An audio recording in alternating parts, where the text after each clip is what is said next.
ప్రియ దేవుని బిడ్డలారా, ఎవడు క్రైస్తవ దేశం కాదు. ఒక దేశాన్ని క్రైస్తవ దేశంగా మార్చమని యేసయ్య చెప్పలేదు. ఒక ఊరిని కూడా మనం క్రైస్తవ ఊరిగా మార్చలేం. వ్యక్తిని మనకు వ్యక్తులు ముఖ్యం. ఎలాంటి వ్యక్తులంటే నిత్య జీవమునకై భూమికి పునాది వేయబడక ముందే దేవుడు ఎవరిని నిర్ణయించాడో వాళ్ళు మన టార్గెట్. వాళ్ళు ఎవరో మనకు తెలియదు. సమాజంలో ఉంటారు, ముఖం మీద రాసి ఉండదు, మామూలు సమాజంలో ఉంటారు. ఎవరిని ముందు దేవుడు నిర్ణయించాడో తెలియదు. ఇదో పెద్ద కన్ఫ్యూషన్. దేవుడు ముందుగా నిర్ణయించని వారు నీవెంత తిప్పలు పడ్డా నమ్మరు. ఎన్ని లాజిక్కులు చెప్పినా, ఎన్ని ఆధారాలు చెప్పినా నమ్మరు.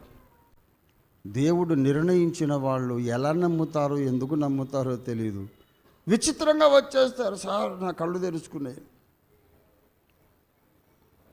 అట్లాంటి వాళ్ళు ఎవరో ఎక్కడో తెలియదు గనక మనం అందరికీ సువార్త చెప్తాం. ముందుగా దేవుడు నిర్ణయించిన వాడెవడో వాడిలో ఫలిస్తుంది.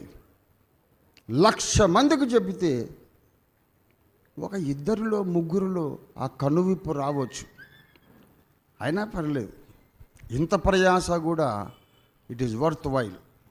మనం ఇంత ప్రయాసపడడం కూడా అది ప్రయోజనకరమే. ఏంటని 3,00,000 మందికి నేను సువార్త చెప్తే ఓ 10 మంది నమ్మారు అంటే ఏం పర్వాలేదు బాబు. ఆ 10 మందిలో ఒక్కొక్కడు మొత్తం భూలోక సంపదలన్నీ మూటగట్టిన దానికంటే ఎక్కువ విలువైన వాడు. దేవునికి స్తోత్రం కలుగునుగాక. హల్లెలూయా. దేవుని చేత ముందు నిర్ణయించబడిన వాడు. అలాంటి వాడు నీకు ఒక్కడో 2 దొరికినా చాలు, నీ జన్మ ధన్యమే. అందరూ నమ్మలేదనుకో, పోనీ ఆడి కర్మ. గనుక మన జీవిత ధ్యేయము సువార్త ప్రకటన. పౌలు వీధుల్లో సువార్త చెప్పాడు. ఆయన పట్టుకొని చెరసాల్లో వేస్తే అక్కడ లోపల జవాన్లకు, సెంట్రీలకు సువార్త చెప్పాడు. ప్రేతోరియం అని హేరోదు యొక్క స్పెషల్ టాస్క్ ఫోర్స్ ఉంది.